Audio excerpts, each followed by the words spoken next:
the neighborhood.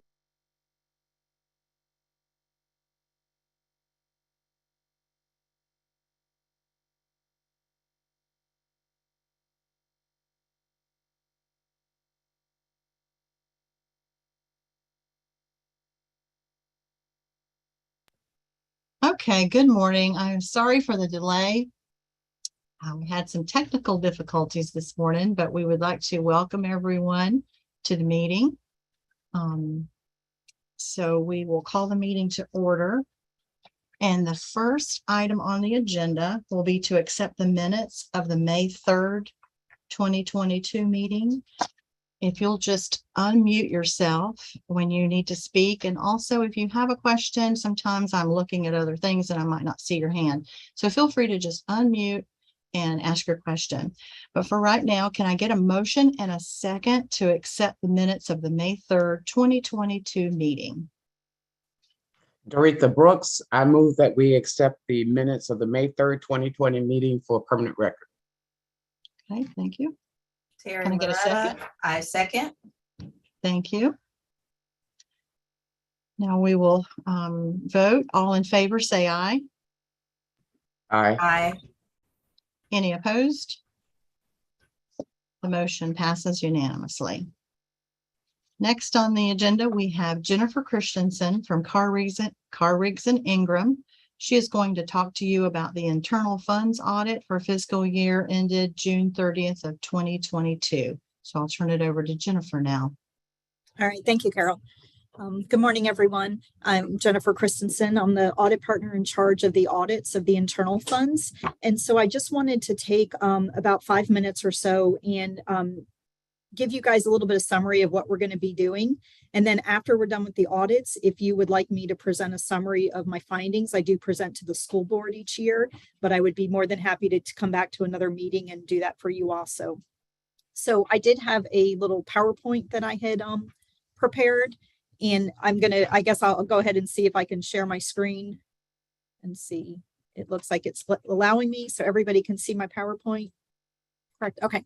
So I just wanted to start out going over a bit of a time frame. So internal funds are the funds that collect all the student activity funds. So those are going to be your field trips, your fundraisers, your prom tickets. And so none of this is the money that comes from the state of Florida, the FTEs, nothing like that with the students. It's just money raised at the schools by the students for the students.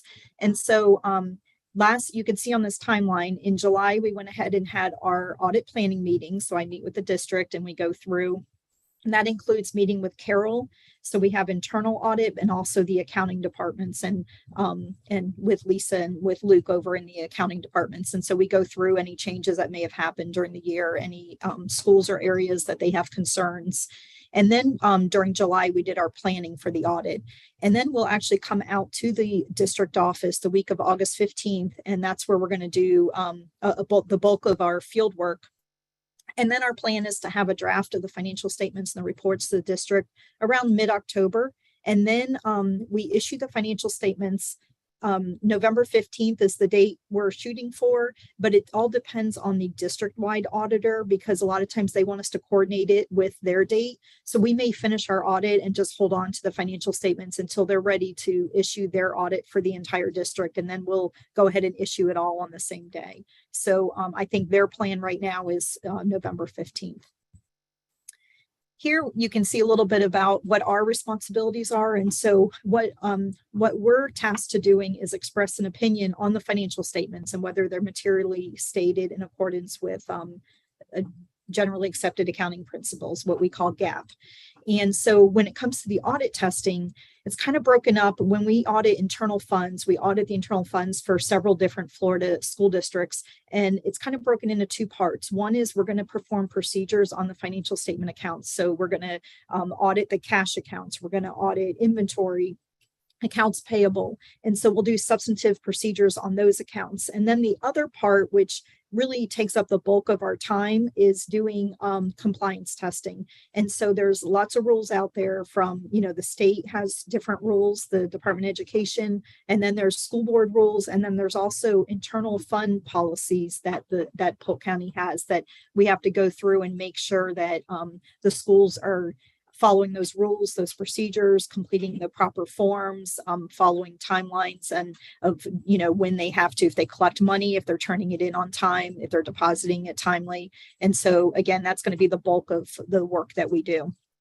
As far as the school district side and their responsibilities when it comes to our audit, management and those charged with governance, which would be the school board, they're going to oversee any non-attest services we provide. And so the only non-attest service that we provide during this audit is we prepare the financial statements. So that's considered something separate from the audit. And so management and school board, they're going to oversee those services, and they're going to make sure that they're going to approve the financial statements. So we'll prepare them, and we do that more for convenience. So for the district, so that they don't have to prepare them. But the district is going to be reviewing the drafts, and they're going to approve them before we issue it. So they'll kind of be overseeing that service of ours. And then when it comes to the actual finance department and accounting department, they're going to be the ones that are going to pull all the information we request. Like I said, we do the audits at the district. We'll go to them with any inquiries we may have during the audit. Sometimes we'll then have to go out to the schools. And in fact, there are a couple of reports and a list of questions that we send out to all the schools at the end of June, and they send those back. So we use that also during our audit procedures and our audit testing. But for the most part, we're working with the district in August when we're going to be out there August 15th. One thing we're required to do during our planning phase is to identify any risks that there may be with the internal funds audit. And so the 3 risks that we came up with for this year's audit are management override of controls, the cash collections, because with internal funds, there's still a lot of cash being collected where the students bring in money for something to the teachers. The teachers then turn the money into the front office. So there is still cash that's being collected and passed. And so that's going to be, a risk. And then the last one's improper revenue recognition due to fraud. And I did want to note for the first one, the override of controls and the improper revenue recognition due to fraud, those are 2 risks that are assumed to exist in every client and every audit. So those are kind of standards that we have to consider for every audit. And then the second one, the cash collections, that one's a little more unique because internal funds deals with more cash than, maybe other organizations might deal with. And so it doesn't mean that we saw this occurring anywhere in the internal funds. It just means at the beginning of the audit, we tell all our auditors, just, these are some risks, just keep those in mind. And then when we develop our audit procedures, we keep those risks in mind, and we kind of modify our procedures to address those risks. We are a component auditor for internal funds. And so we do work with the district-wide auditor. We communicate with them back and forth. There are certain things that they're going to ask us if we're aware of, if we had any audit adjustments, if there are any related party transactions. And so we've done this for years. We do it with all our school districts. And so it's just part of our standards. So it goes pretty smoothly, no issues there, but we will be communicating with them.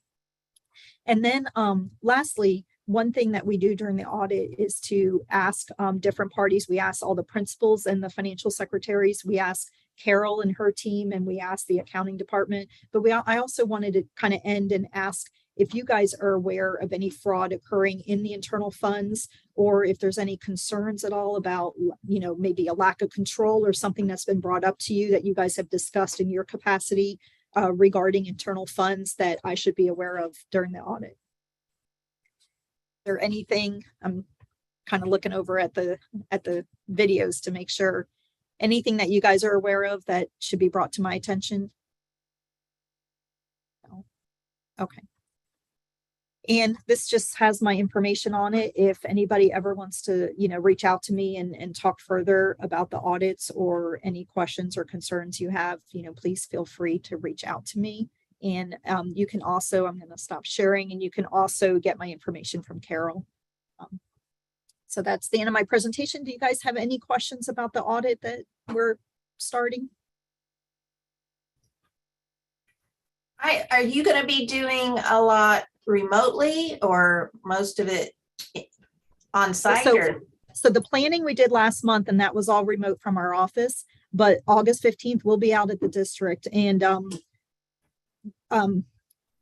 with school districts, so many records are paper records still. It would be very hard to do. It would be very hard on the district side to do it remote. There would be so much scanning they would have to do. And it's a lot of like packets that you'd have to unstaple. So it's more, it's just a little more convenient on their side. And frankly, I like being out at clients and doing the audits on site and seeing the operations firsthand. So it's something I discuss with Polk every year, and especially, in light of the last couple years, but we on both sides have agreed that we think being on site is the best way to do the audit. So we will be on site for that field work portion.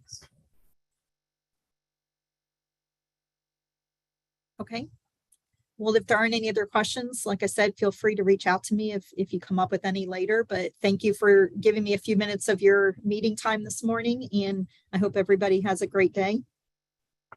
Thank you, Jennifer. We appreciate you coming and speaking to the committee. Sure. Thank you. Have a great day. You too. Okay, so we have Mr. Fultz is calling in, and Mr. Jennings is here in my office. That's why you don't really see my picture, because I've got my screen turned to the side there. So yeah, I just want to let you know who all's here.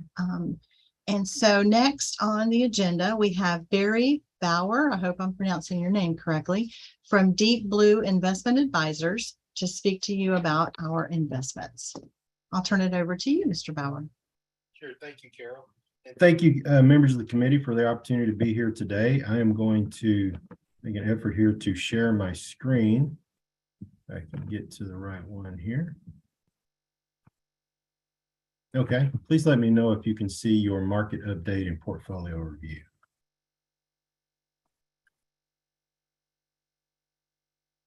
Can everyone see it on the screen? Okay. Yes, I can see it. Okay, good deal. Let me go to, let me make it a little bigger. That helped a little bit. All right. I'm very happy to join you today. As Carol said, my name is Barry Boyer. I'm with Deep Blue Investment Advisors. We have the privilege of providing investment advisory services, working to the district, working closely with Ms. Jenkins and her staff on a monthly, weekly, and pretty regular basis, especially now with what's been going on in the markets. But we're very privileged to do that. And thank you for some time today to kind of go over your June 30th market update and portfolio review. To give you a little bit of overview of kind of what's going on in the market, as you know, we are in a rate increasing environment. The Federal Reserve has raised interest rates 4 times this year. When we went into late last year, we expected 3 rate hikes. That rapidly changed after the first of the year, and the Fed has consistently been raising rates at every meeting this year. They've raised rates a total of 225 basis points. The report that you're looking at, just as a reminder, is dated June 30th. It refers to a 75 basis point hike on this screen. There has been another 75 basis point hike since this report, which occurred last week. The Fed meets about every 5 or 6 weeks through the year. So we've now had 4 rate hikes. The overnight interest rate that the Fed moves, when you hear that the Fed moves rates, it's referred to as the Fed funds rate. And that target rate is now 2.25 to 2.50. Keep in mind, we started the year at a target range of 0.25, 0 to 0.25. So we moved quite a bit in a short period of time. The plot that you're looking at in front of you, just to give you an idea of what we're looking at there, you can see the years across the bottom, 2022, 23, and 24. And what this shows is what the Federal Reserve is saying about rates compared to what the market is telling us about rates. And as you can see there, there's 3 different lines there. And really everything looks to be peaking around 2023 based on what the Fed is doing as well as the market. So we expect rates to continue to trend upward, maybe to that 3.5% range toward the end of the year. And then we get a little bit of a stabilizing point before we possibly trend down a little bit next year in 2024. Why is the Fed raising rates? Well, it's the big word, inflation. We all know about it. It's rampant in everything from the grocery store to cars to real estate, you name it. We have inflation. So the Fed is raising rates to help temper inflation, but at the same time, they don't want to hinder growth. So that's what we're working through now from an economic perspective. In talking about GDP, again, this is the growth measure. The challenge with the Federal Reserve raising interest rates so fast is that slows down growth, and they don't want to slow down growth to the point where we go into a recession. Well, that you can pretty much make the argument now that we could possibly be in a recession. And what that simply means by definition is 2 consecutive quarters of negative growth. Not a certain degree of negative growth, just a negative growth, whether it's -1%, -2%, what have you. But there are different measures to look at that. And oftentimes they can't really assess that we're actually in a recession until months later, where we've actually pulled out of it. But growth has slowed down. Obviously, as we continue to raise rates, we expect that. But we are starting to see inflation subside a little bit. We're running about 9% in the month of June. I'm not sure what the July numbers will be yet, but inflation is very high, the highest it's been in quite some time. So the Fed is committed to continue to raise rates to help stave off inflation. Give you an idea of what's going on with interest rates. This chart shows the 2-year U.S. Treasury yield during each of the last 5 what they call tightening cycles. What that means is the Fed is raising interest rates to tighten the money markets, to pull money out of the markets. So that's a tightening cycle when we're raising rates. As you can see, the first line there that has the red dots on the end, that's the current cycle that we're in. What this simply shows is that it's been a very fast rise in interest rates. Historically speaking, when we've gone into interest rate tightening cycles, it's been a slower increase in rates. This time has been very fast. As I mentioned, we ended last year, 2021, at what we call 0% interest rates. Now we're at 2.25% in just 6 to 7 months. So it's, relatively speaking, over any historical measure, as you can see from here, it's a rapid rise in interest rates versus what we've done before.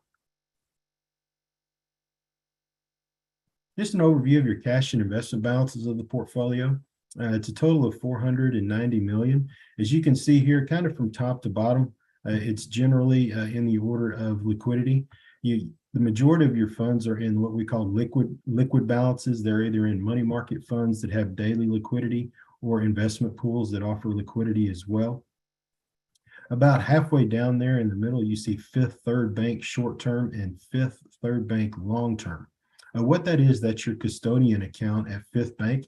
They hold individual investment securities. And those are the securities that we work with Ms. Jenkins and her staff to execute and target specific maturity dates for the portfolio based on cash flow needs, et cetera. The short-term portfolio is something we added the first part of this year. And what that is a very short-term treasury ladder to just take advantage of the steepness of the yield curve. We saw that steepness earlier. Rather than wait on a lot of the overnight rates that gradually adjust over 60 to 90-day period, we were able to go ahead and ladder out about $100 million or so in those short-term treasuries to go ahead and take advantage of those higher rates that were already in the market prior to the Federal Reserve raising interest rates. And we closely work with the staff there to ensure that when those maturities come up, do they need those to go back into what we call cash so they can use them for expenses, or are they ready to reinvest those? And then you have the long-term portion, which you've had for quite some time. And that's just a managed portfolio with a longer term duration, kind of a core portfolio of funds, if you will. The remainder of the funds, as I mentioned, is in money market funds as well as investment pools. So it's overnight liquidity there. Portfolio characteristics here just kind of gives you a percentage breakout of all the different types of investments that you have. Again, very well diversified among the different investment pool sectors, as well as how you're invested in your individual securities across the yield curve. We don't seek to invest everything in one particular area. We want to diversify from a maturity perspective as well as an issuer perspective. And we'll look at that a little more here in just a few minutes. But maintaining a very well diversified portfolio. And again, we work with staff very closely to ensure that as securities in the portfolio mature that we're able to meet the cash flow needs of the district. Looking at your operating account, this is about 361 million total of the 490 or so of the portfolio. Just looking at the operating account, this is a sector compliance page. And what this shows is what your investment policy permits there in the middle. The district investment policy has limits on all the different types of securities and investments that you can hold. And what this does, it shows what the policy says you can do versus what you actually have in the portfolio. And so what we're looking for simply there is in that column just to the right of the middle that says in compliance. If we have all yeses there, that's a good thing. That's what we want to continue seeing. So as you can see there, you're very much in compliance with your investment policy. Furthermore, on the operating account, the individual compliance, this drills down a little bit further where, for instance, it says that we can invest in corporate notes. So if you look down there kind of in the middle, you see all the different names of what we call the issuers.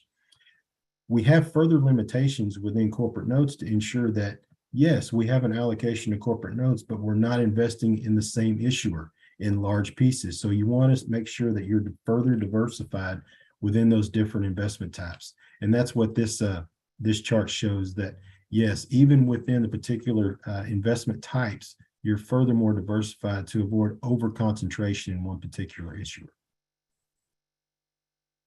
And this is just the remainder of that screen, just shows even within your investment pools, you're not overweighted there. Next page is the 2019 sales tax revenue bond compliance summary. This is about $40 million or so. And this, the entirety of this balance is contained in the Florida Fit cash pool. Again, that's a daily liquidity pool. You can put money in, take money out each day.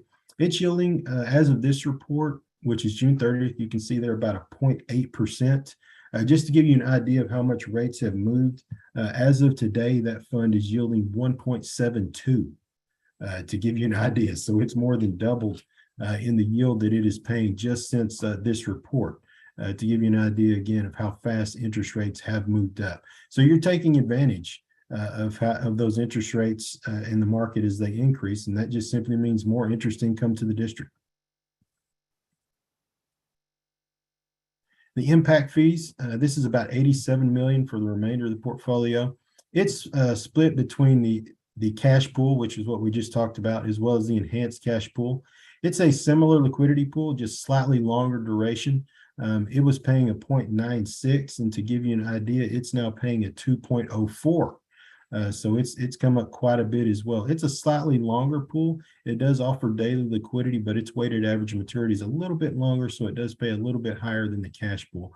But it's good to kind of stay diversified there, which is what you're doing within the impact fee section there. And we're still all in compliance there on the right, so well within the parameters of the policy. And I believe that concludes my comments, but I'm happy to answer any questions that anyone might have at this time.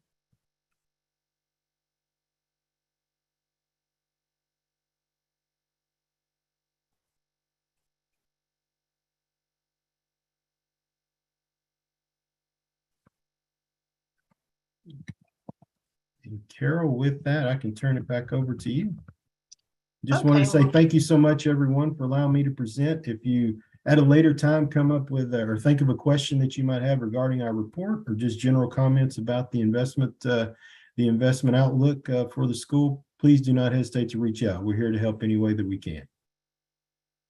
Thank you, Barry. I appreciate your time this morning. Thank you for presenting to the committee. It was very informative. And I will let you know if anybody comes up with any follow-up questions. Thank you very much. Thank you, and you have a wonderful day. Thanks, you too. Okay. Again, if you have any questions, just unmute because I don't always see everybody's screen. I did have a question, Carol. Uh-oh. I'm sorry. I'm sorry. Right. I'm a little slow this morning. I know that at our last meeting, I think we discussed commercial paper, but I didn't see any numbers on the line that said commercial paper. So did we roll that over into something else and get out of that market? Yeah, let me jump back in there and share that. Well, if I can get back to my share screen. Here we go. All right. Your question was about commercial paper.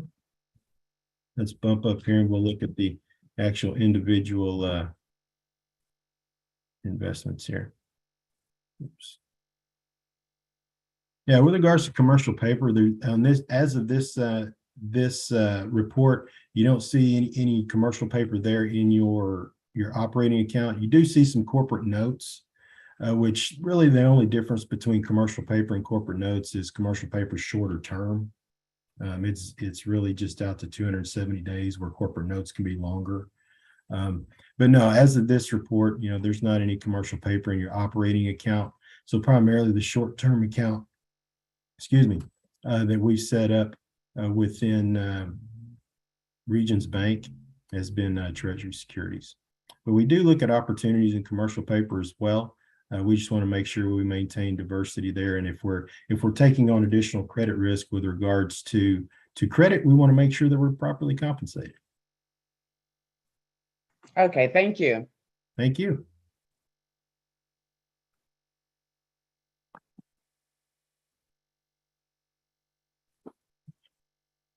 May I ask a question? Absolutely. Yes. Mr. Jennings has a question now. So Okay. are any of the investments inflation there protected, or is that outside the compliance?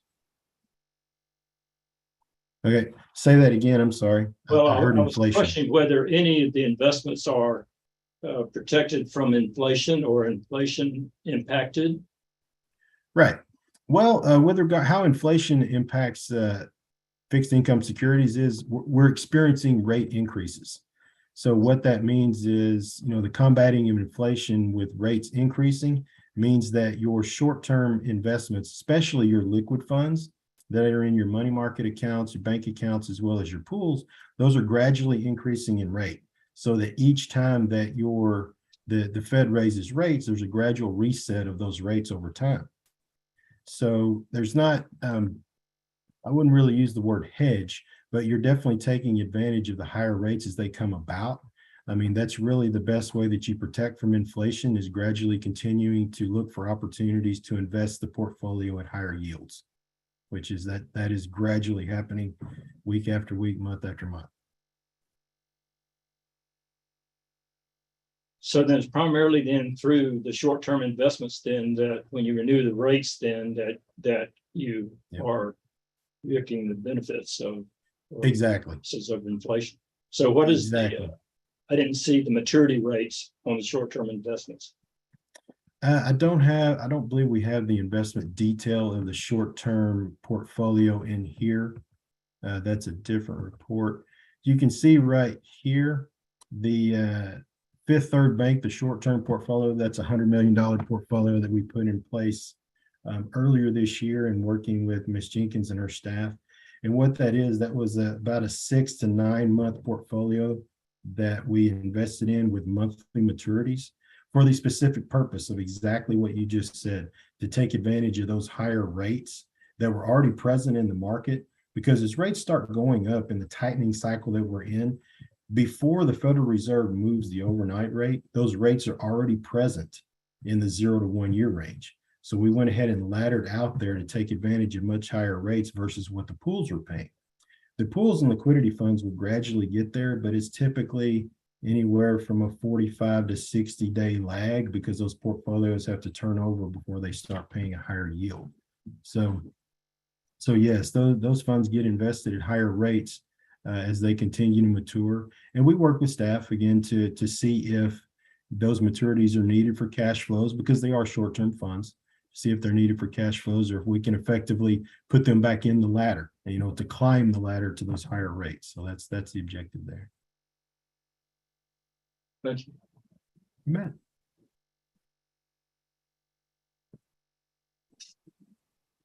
Mr. Boyer, did I hear you say at the beginning of your presentation that you are conferring with staff frequently? Yes, we do. Okay. We do.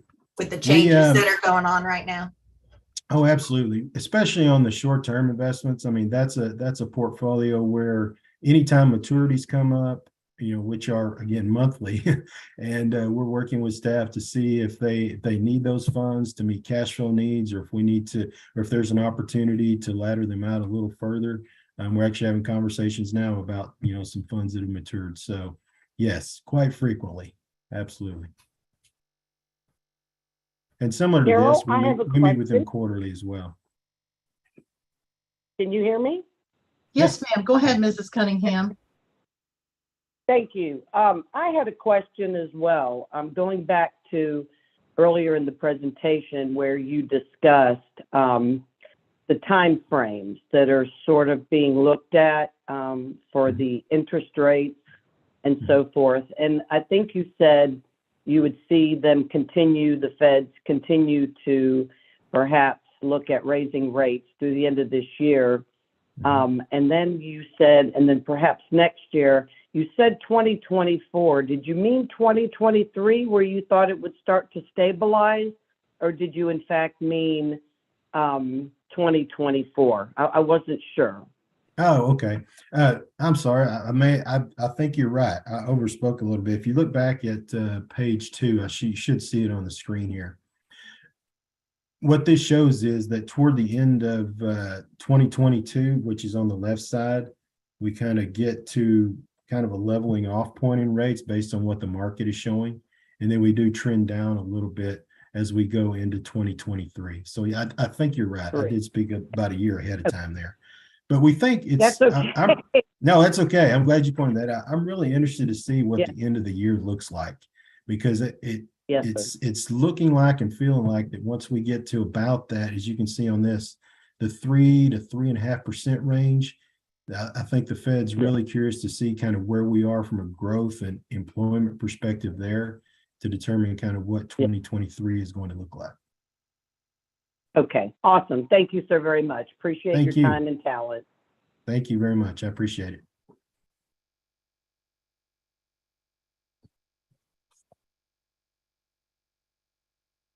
Any more questions Anyone for else? Barry?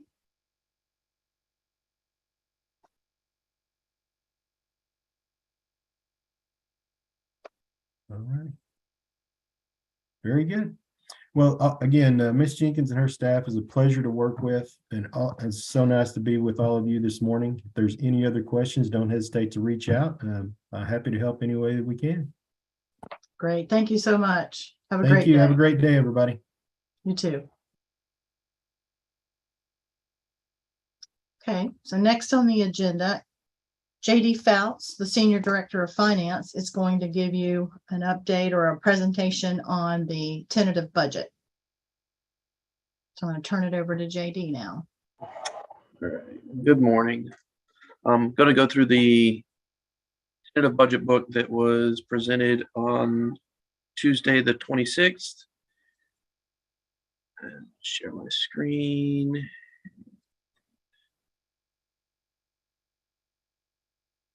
Can you all see the budget book? Yes. All right.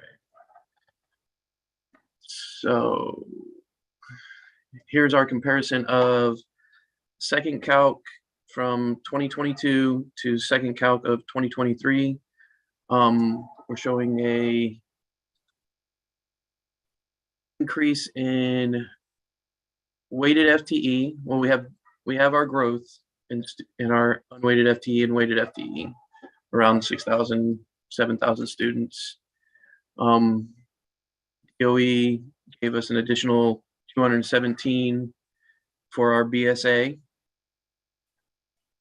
which is resulting in the additional 56 million that you see here under weighted FTE, BSA, and DCD. Then all of our categoricals and some discretionary here, giving us a total gross state and local FEFP growth of 87,457,000. Then we take our local required effort off, which is an additional 20 million from the prior year, giving us our total gross increase from 22 to 23 of 67 million. We have a little bit of proration that they're taking away from us based on the second calc, dropping us down to 65 of net state FEFP. And then here comes the Florida Empowerment Scholarship. From last year to this time has gone up roughly 43 million. This is scholarships for students that are choosing to not be within the district and go outside of the district for other reasons. Based on that decrease, we see a $29 million net state FEFP that comes to us. Then we have our growth in class size, giving us a $33 million net increase from last year to this year.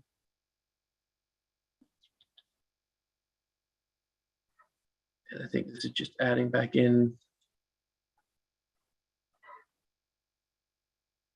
total local property taxes increase of 28 million for the total K through 12 funding increase of 62 million.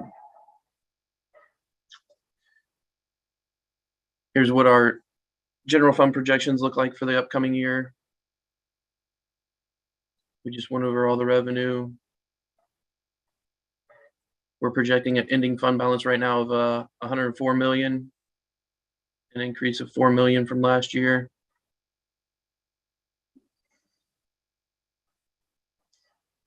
Here's our increase in expenses from last year to this year. We're projecting about 55 or 56 million almost in total increase in expenses,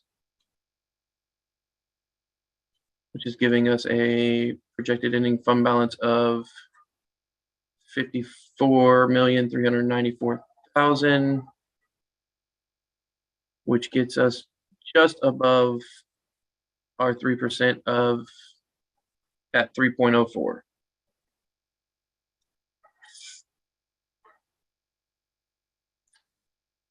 Personnel allocations for our schools.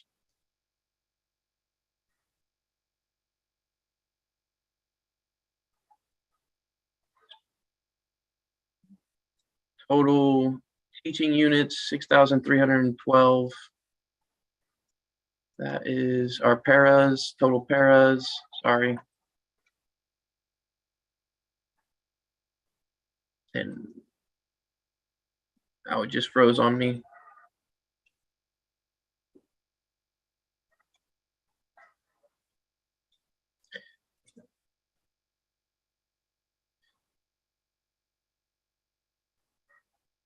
$1,065 paras. What the next column is, sorry. 212 school counselors, 88 media specialists, 117 principals, 224 assistant principals, 91 dean or discretionary units, 119 principal secretaries, 318 other secretaries, 32 and a half social workers / nurses, 89 mental health counselors, and 598.5 custodians. Here's the budget allocations for the schools. We give them operating, they get $62 per projected enrollment. And then for their operating facilities, they get 4 cents per square foot of their building.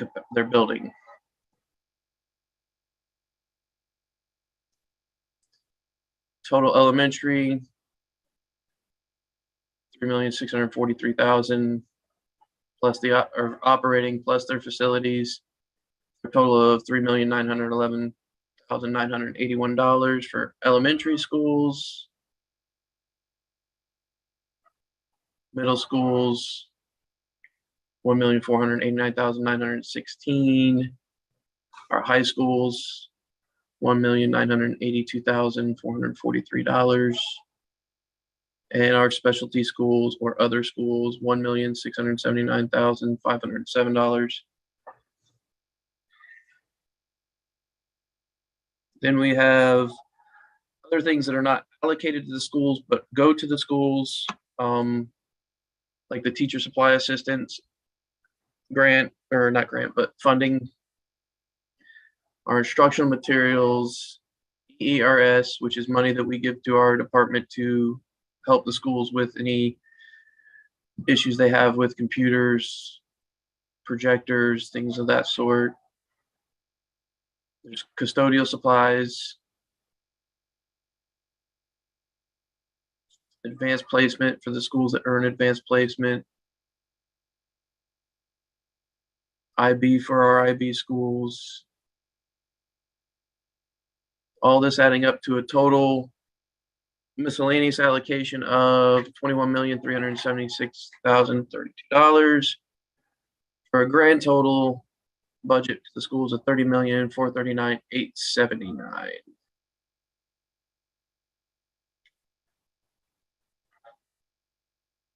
Here is what goes out to charter schools, our one contracted DJJ program, and our technical colleges. Charter schools, currently based on their projected enrollment, is $148,422,603 will be passed through from the district to the charter schools. The total revenue generated by them is $150,193,021, giving the district an administrative fee of $1,770,418. For the one contracted DJJ site, total revenue, projected revenue for them currently is $422,662. Total revenue of $444,581, and administrative fee for the district of $21,919. Total amount awarded to the Ridge Tech, Travis Tech, and Davenport campus, $3,106,173.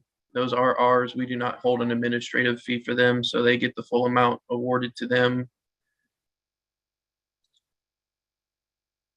Total pass-through for these schools, $151,951,438.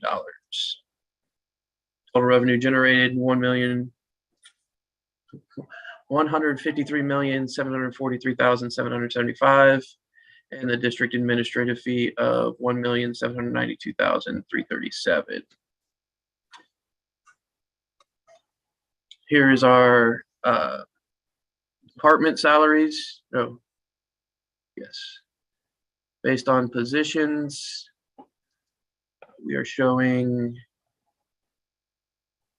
total increase of 30 units from last year to this year, resulting in a total increase of $5,250,970.50. Just some quick notes.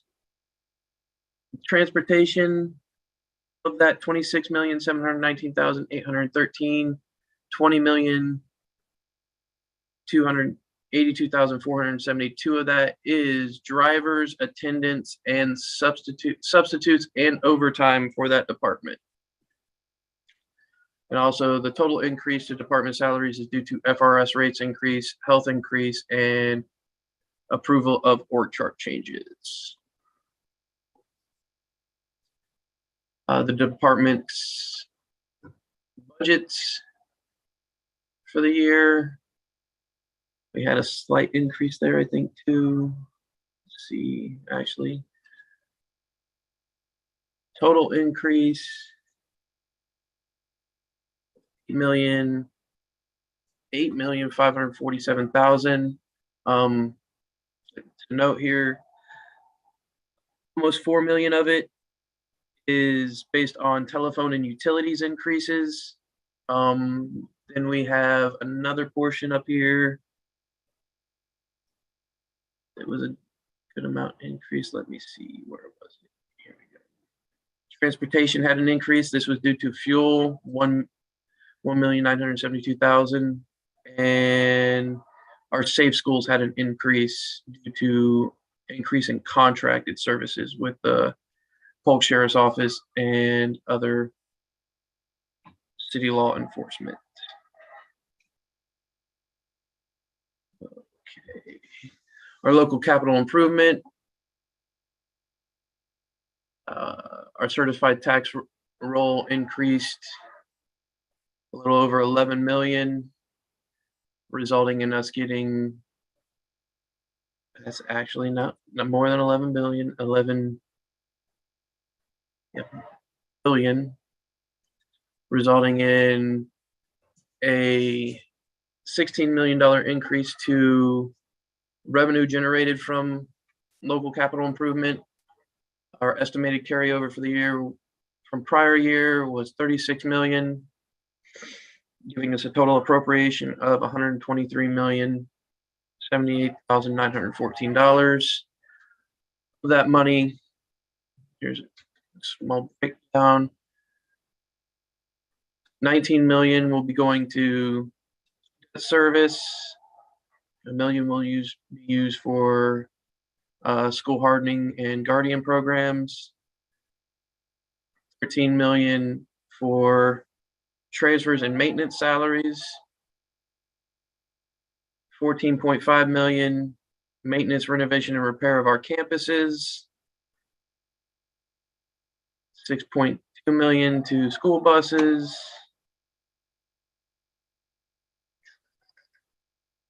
We're going to do 2.7 in increasing our computers and network at our schools. Another 5 million in classroom technology. Almost 4 million for our property insurance. 4 million for school furnishings, equipment, upgrades, and replacements. Oh. Making our total appropriations 123,078,914. And this piece back here is going over the trim, which was sent out in the ledger prior to Tuesday's meeting. Just going over what a mill is, homestead exemption, the district proposed millage of 5.519% or 5.519 mils, which was approved at Tuesday's meeting.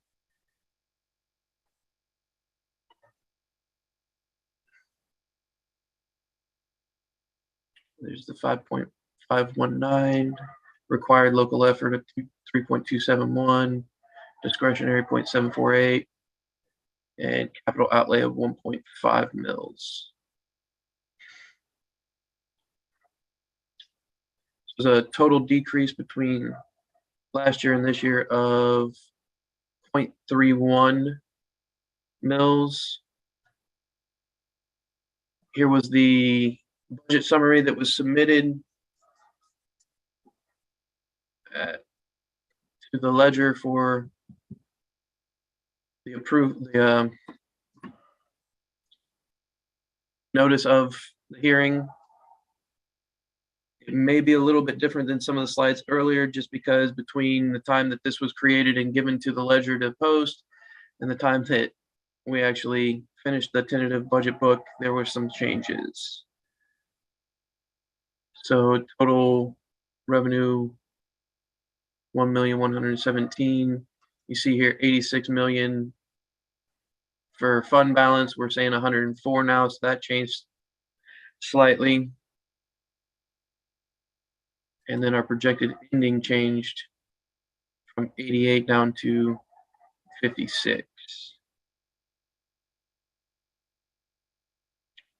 the notice of our proposed tax increase.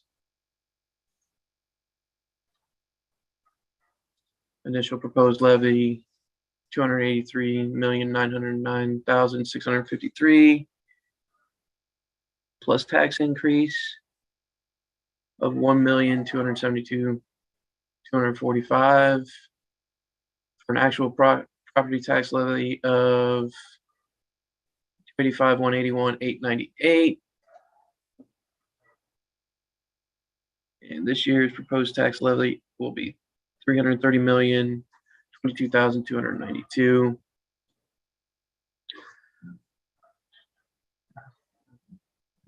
The required portion has increased by 11.26% and represents approximately 0.6 of the total proposed taxes.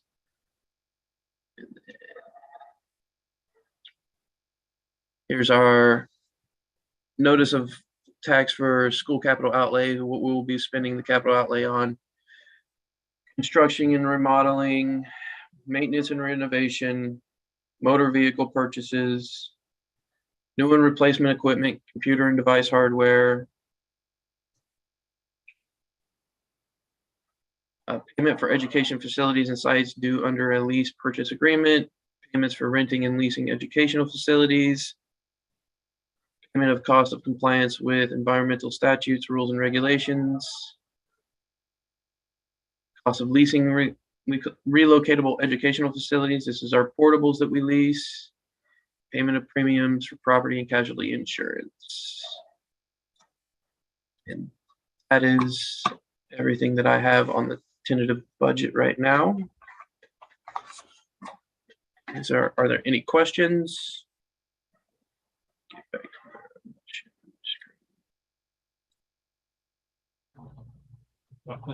Just one question.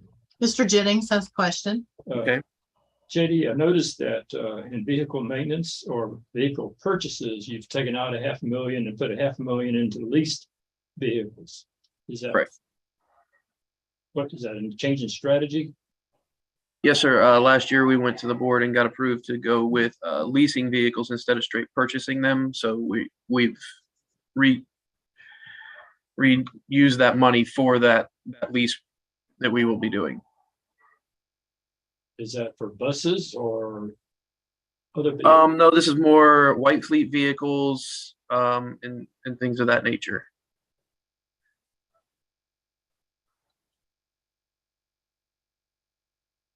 I think we try to outright purchase our buses instead of leasing them.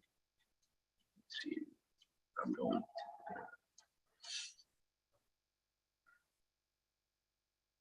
Yeah, so there's purchase of 50 school buses.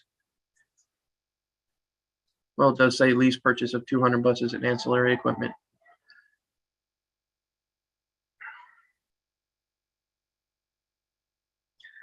That $500,000 is meant for the white fleet, and the white fleet really only. The 6.2 that was set aside for buses is either for them to purchase or we could lease with that. But I do believe normally we just purchase our buses instead of leasing them.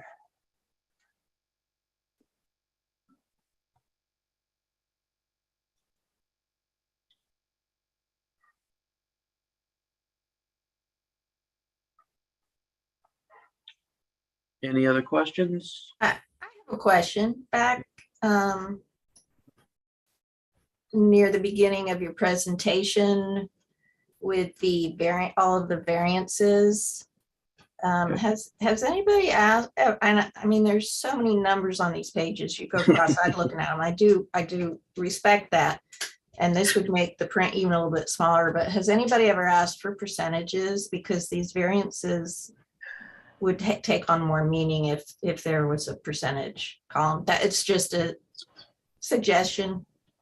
Okay, I'll take that into consideration, and we can add another column for the percentage increase. I don't know if it's ever been brought up before, but it does make sense that it would be. I mean, a percent change is going to have more meaning than these numbers by themselves. Yeah. That's all. I totally get what you're saying. Yes.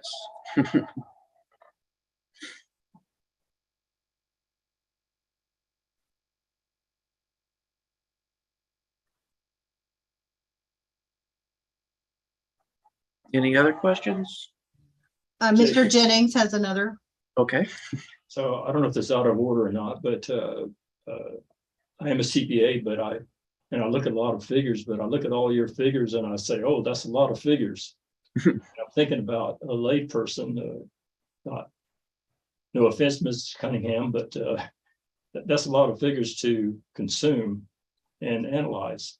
Is there a way you can summarize the significant changes in the budget from year to year as a summary to let the reader understand where to look for the information that you're presenting in detail?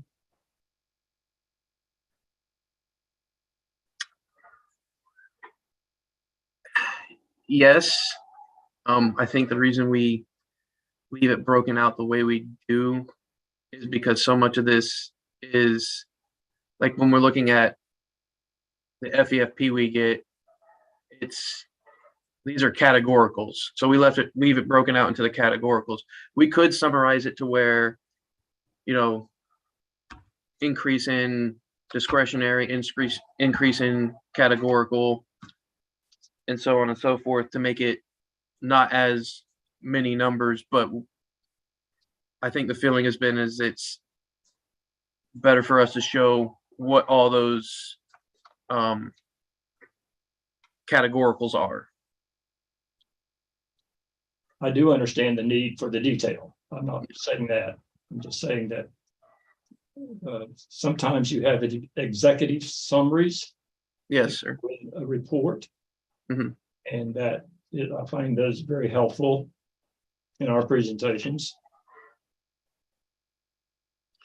I don't think you're asking to take away the detail, just No. add a summary. Yes. Correct. Yes, I I'm saying, okay. I understand what you're saying. That makes sense. Yes. Mhm. Break that down. So just to weigh in, no offense taken. There is a lot of detail that is presented to the board, and there's a lot of discussion around the financials, certainly throughout the year. And I think our staff does a good job. They bring us almost every meeting updates and information concerning the budget, where we stand year to date, month to date, so on and so forth. And of course, any anomalies that occur, because during the year, we spend money differently month to month. It's not equally allocated, based on there being school starting in August, September, then you see a huge financial outlay and so on and so forth. So we do a lot of more discussion, if you will, at the more grassroots level at our work sessions throughout the year. But, certainly if a summary would be helpful, I think staff could prepare that as well. Definitely. Yes.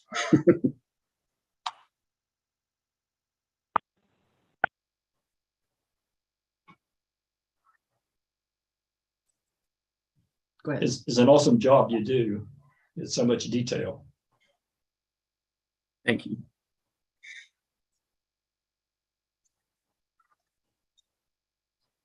Where is? No, I'm struggling to get.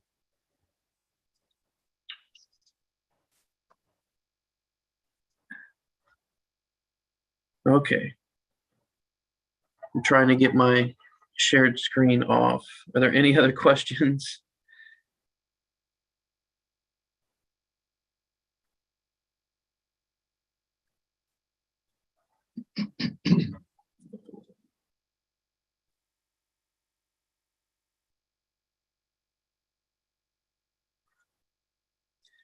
All right.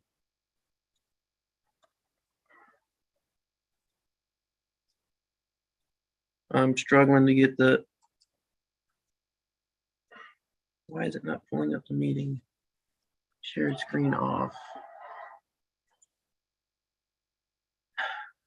Stop sharing. Why is it on that screen? Okay, sorry Okay. about that. Thank you, Three JD. screens. It was on the screen I wasn't even looking at. Sorry about that. Okay, is that all we had then for JD? Looks like it. So thank you, JD. Welcome. Let me see. Let me find mine. Okay, so next we'll move to the internal audit update. Let me try to share my screen.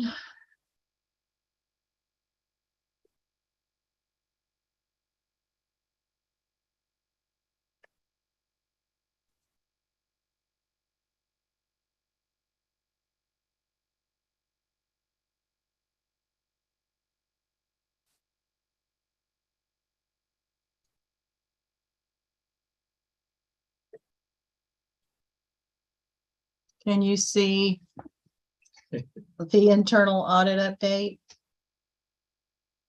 Okay. You probably don't want to see my son's wedding pictures. Okay, so let me make sure we're all good. I think we're all good. So just unmute if you want to stop me for a question or comment or anything. So the internal audit update for the quarter. First of all, we'll talk about inventory. Inventories consist of consumable supplies held for consumption in the course of district operations. The combined total of all inventory at June 30th of 2022 was $8,595,563 and consisted of the following: maintenance shops, electronic equipment repair services, maintenance at the warehouse, food, school supplies, transportation, and custodial supplies. So each shop does a full inventory count. Some shops also conduct cycle counts during the year. We include all count adjustments in our analysis. Internal Audit Services analyzes the adjustments that are necessary to reconcile the reported count on SAP, our books, to the actual items on hand at the time of the counts. And we ask management to submit a written response for any adjustments that are greater than 0.5%. So the following inventories had adjustments greater than 0.5%. At the maintenance shops, overall, they did not, but two shops in particular, a Lakewell shop, items were adjusted a net decrease of $1,744, which was a 1.52% adjustment. And the countywide AC shop had three items adjusted a net increase of $1,076, which is 0.67%. So we reached out to management and asked them for a written response. And they explained that some larger adjustments were made at the Lakewell shop as a result of material not being charged out to work orders properly. Employees had access, presenting opportunity for errors. And they said going forward, all material will be secured and only removed from inventory by or under direct supervision of inventory personnel. The CWAC adjustments were due to a new shop clerk starting at a very busy time of year and making clerical errors. At the EERS shop, 122 items were adjusted a net increase of $27,141, which was 2.34% of their inventory. Management said during an extended absence of the parts clerk, they discovered there were erroneous units of issue for many parts. So they did a cleanup. Adjustments were made to correct this, and to prevent a reoccurrence, they are documenting purchasing and issuing processes that will be shared with all employees. And they're going to be doing a consistent review throughout the year of inventory. Whoops. Our school supplies that are at the warehouse, 639 items were adjusted a net increase of $8,931 or 1.1%. They had a shortage of staff that caused difficulty in the quality assurance area. Supply issues caused problems with returns, shortages, limited shipments. Cross-training program will be implemented. 2 additional warehouse employees were granted, and a complete revamping will occur in the near future to eliminate supplies that are not practical to stock any longer. In transportation, 249 items were adjusted a net increase of $22,167 or 3.78%. Again, clerical errors, parts previously purchased on a direct charge were brought into inventory. some parts issued to text but not billed out, parts returned by text not credited. In SAP, technicians had access to the inventory, resulting in errors in charging parts out.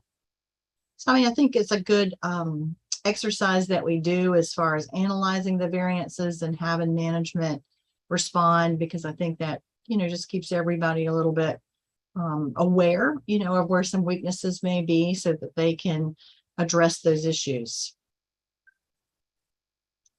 Any questions on inventory?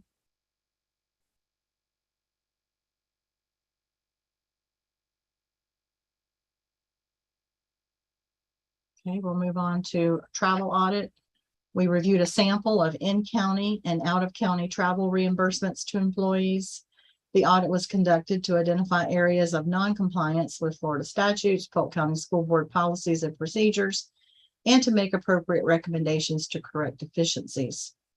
Following are our findings. The TDA form, which is basically a travel authorization form, does not include required statutory language regarding the benefits accruing to the district from the travel. 4 TDAs were not finalized, meaning they were not approved at all levels before the commencement of out-of-county travel. Travel expenses paid totaling $1,180 were not necessary in the performance of official duties. 4 travelers began travel a day prior to the conference check-in date, incurring unnecessary hotel and per diem cost. 2 of those travelers stayed in upgraded rooms with a cost in excess of the conference group rate. Mileage was calculated incorrectly by 4 travelers. The incorrect amount of per diem was requested by 2 travelers. The conference agenda was not attached to the TDA or the out-of-county travel reimbursement voucher for 1. And multiple clerical errors were found on out-of-county reimbursement vouchers, including dates, point of departure and destination, times of departure and return, account coding, and so forth. The accounting department does a really good job, and they catch a lot of these errors before payment is made. The overpayments that we discovered in the audit that were not caught by accounting have now been repaid by the employees.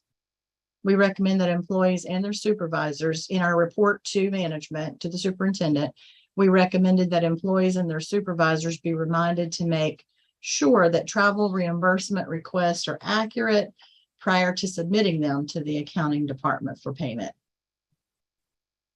Any questions on the travel audit?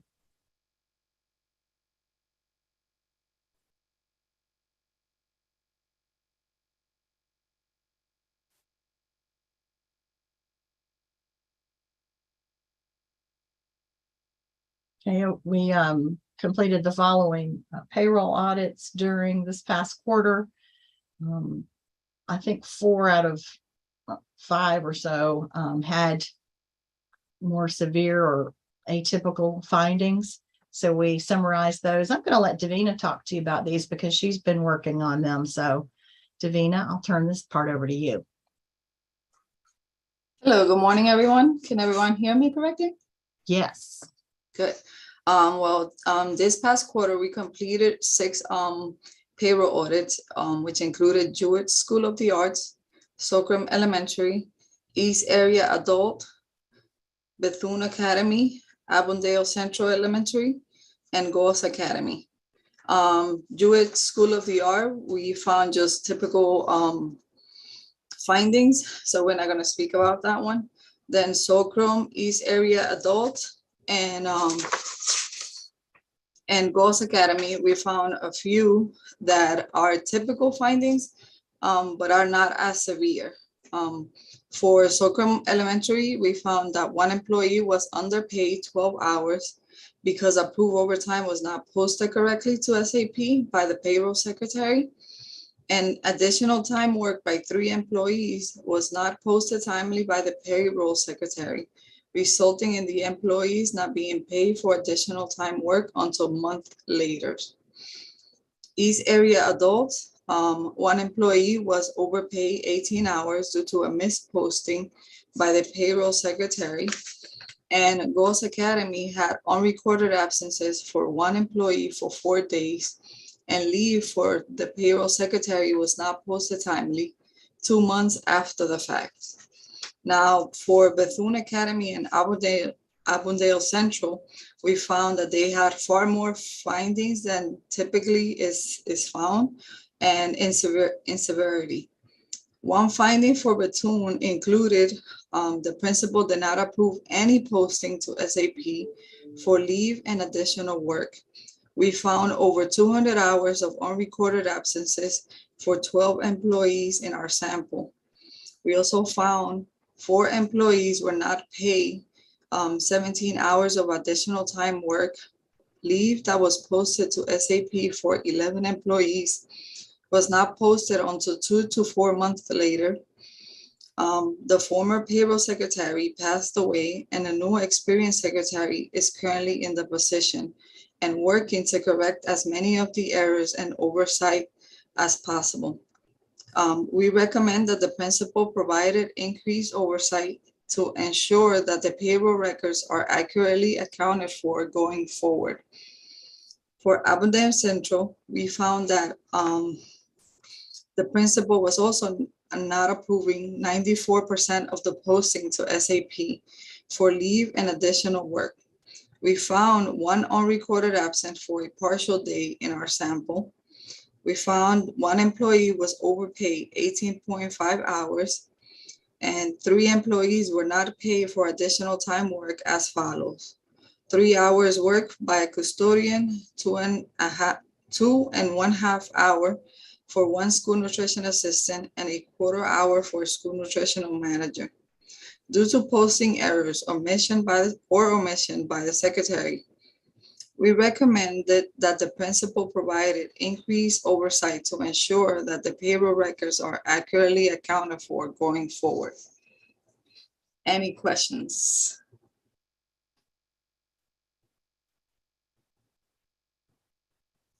Thank you, Davina. Davina's doing a great job. She's inquisitive and works hard. We appreciate her. The last thing on the internal audit update is just the construction projects, agreed upon procedures. Car Rigs and Ingram is working on this still. I understand that they've almost completed the Bartow High School Master Plan Phase 1, and they will do a report and let us know if we've overpaid and if a refund is due. And of course, I'll bring that back to you. And then they'll move on to Davenport Elementary. So that is the internal audit update. Any questions or comments?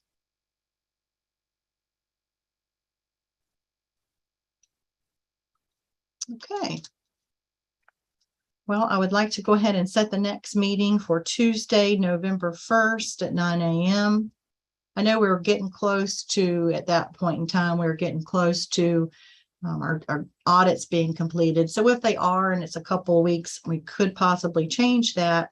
But right now, I think, if we can go ahead and just set that, that'll be 3 months from now. And if everybody's in agreement, I'll send out a calendar invite. Okay. So with no further business, the meeting is adjourned. Thank you so much for attending. I appreciate your time. Thank you, Carol. Thank you. You have a good one. You too. Thank you. I do apologize. For what? You don't owe an Come to apology. your office. Yes.